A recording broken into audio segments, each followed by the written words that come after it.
Welcome to the No Shame Podcast. I'm John Groders. Once a year, filmmakers and producers, actors and directors from all over the world gather to be encouraged in the Lord and in their craft at the International Christian Visual Media Conference, or ICVM. We spent the week interviewing many of those who attended for our podcast. Have no shame, no, we are not afraid, no shame.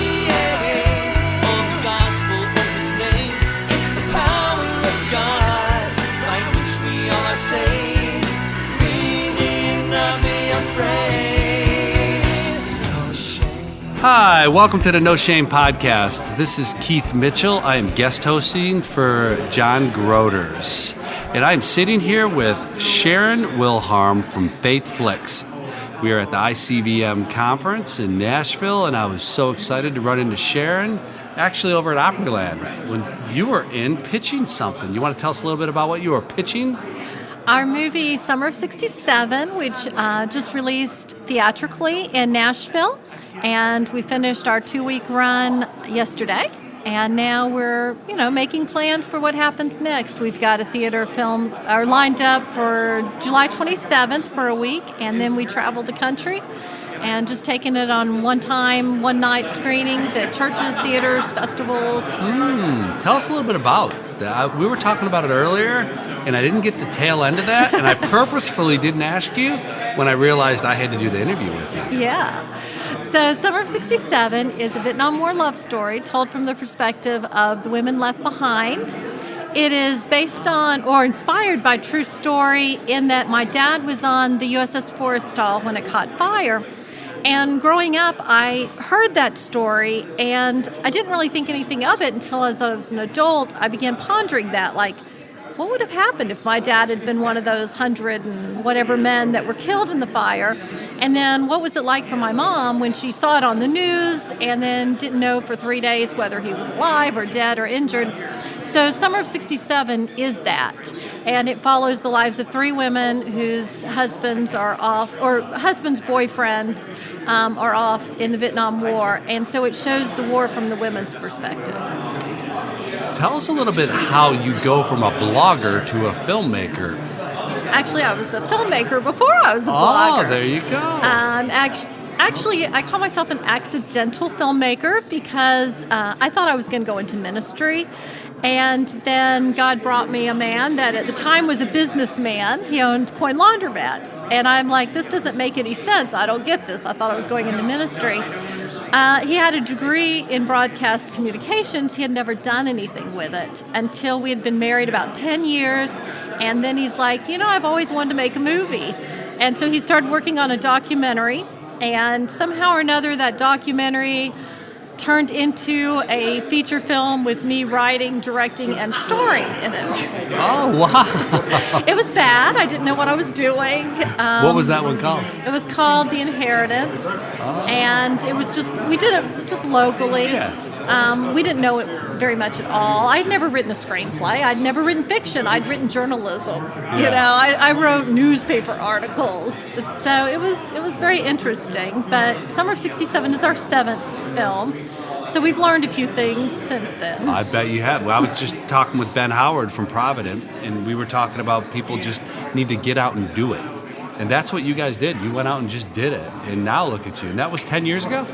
Actually, that was longer because it was a long break. Because I said, I'm never doing this again. I'm not good at it. I don't like to do things I'm not good at.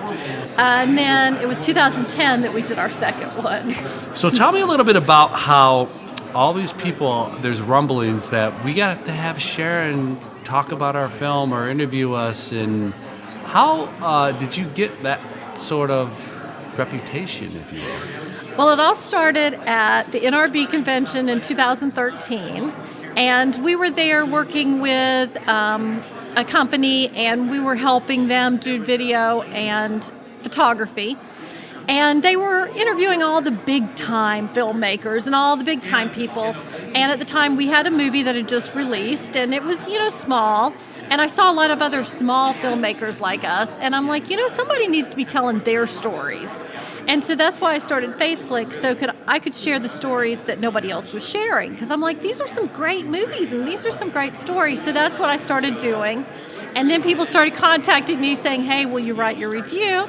And so I started doing that, and then I started teaching filmmaking, so then I started kind of incorporating that in my blog and getting advice from other people and having guest blogs. Wow, so God's really got a plan for your life. It's like there's many roads to Rome, and you seem to have taken them all to what are you doing next? We are transitioning over. This is our last movie. See what I sensed that there was another direction. This is, now we're kind of moving on. I'll be teaching at film festivals, and I've been teaching at writers' conferences, kind of passing the baton on to a younger generation. And then what I've always wanted to do is to travel around and speak and write. So there you go. I'm wanting to write novels as opposed to screenplays, and then speaking and teaching. I'm thinking you need to do a reality show in your laundromats. Yeah, well, luckily we don't have those I anymore. actually got pitched that. That's why I thought of it years ago.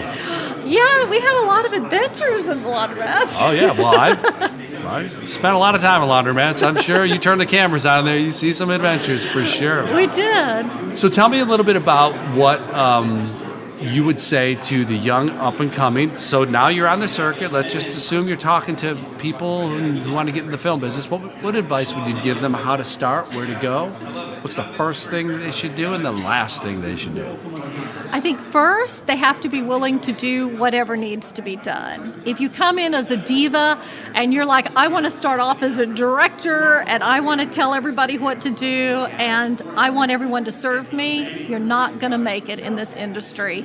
You have to be willing to start off at the lowest position, oftentimes working without pay, just to get experience and have this great attitude, because I know it was really cool with Summer of '67. Most of our crew was young students, and they just came in, some of these, and they're like, I just want to observe, I just want to watch, and they had this great servant's heart and this great willingness to work, and we're like, we've got to pay you, I don't care if you know, and they're going to go places, as opposed to ones who are like, well, I can't take that role, I'm only a lead actress, I don't do small roles. Yeah. And with that, I always say, if you have a good attitude, good things will happen. Exactly. And attitude is everything. Truly. And I sense Summer of '67 is going to be a monster hit, and you're going to not be done making films. I hope it's a monster hit, but this is it. We'll end on a high. Yeah. And so tell people listening in, so you work with your husband. Yes, we do. All of our movies, we've worked together as a team. So tell us the challenges of that.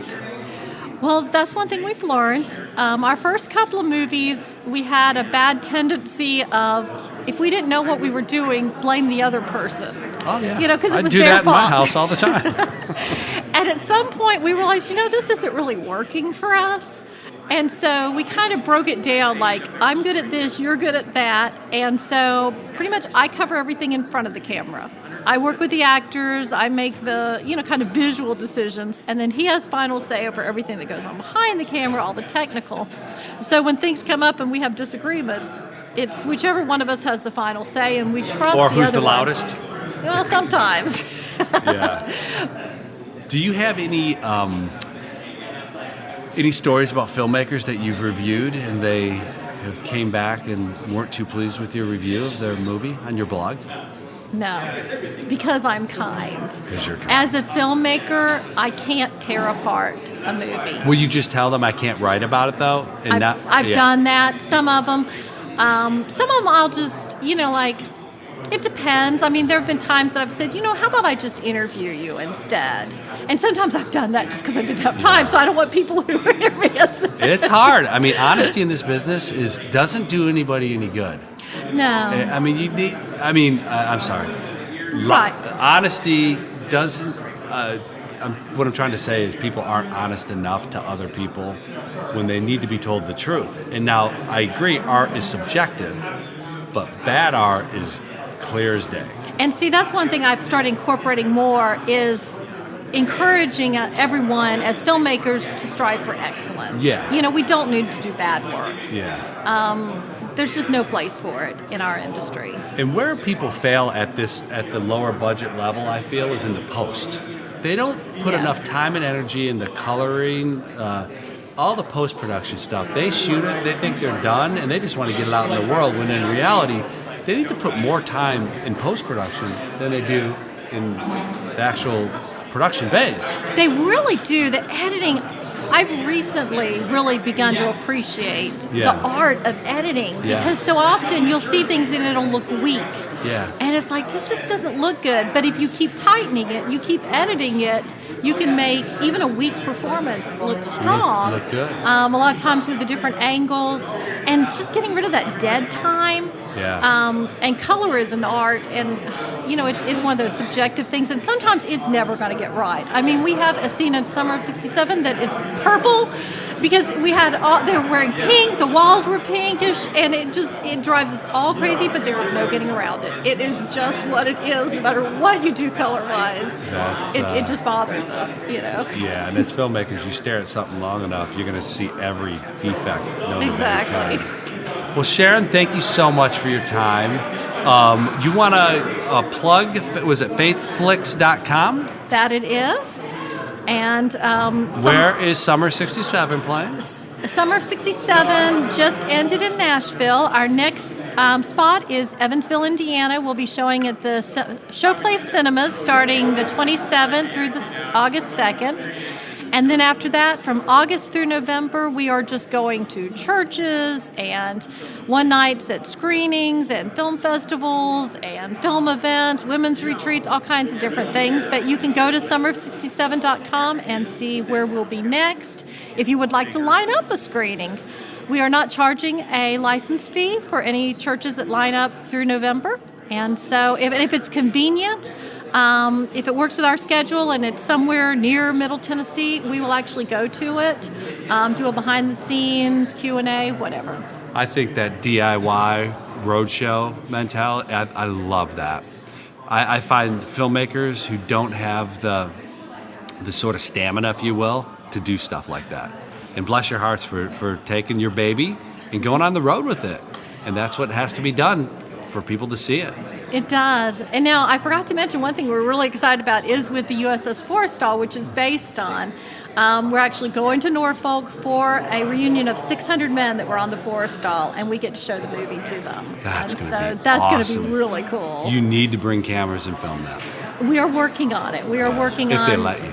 Oh yeah, they are. Yeah. We're going to be doing interviews with some of the guys, and we're hoping to get some good, media with that. And then you can put it in additional footage on Yes. the DVD. Well, thank you so much. This is Keith Mitchell with Sharon Wilharm from the No Shame podcast saying many blessings today. And thank you so much, Sharon, for your time. Thank you for And having me. Best of luck to you. Got no shame.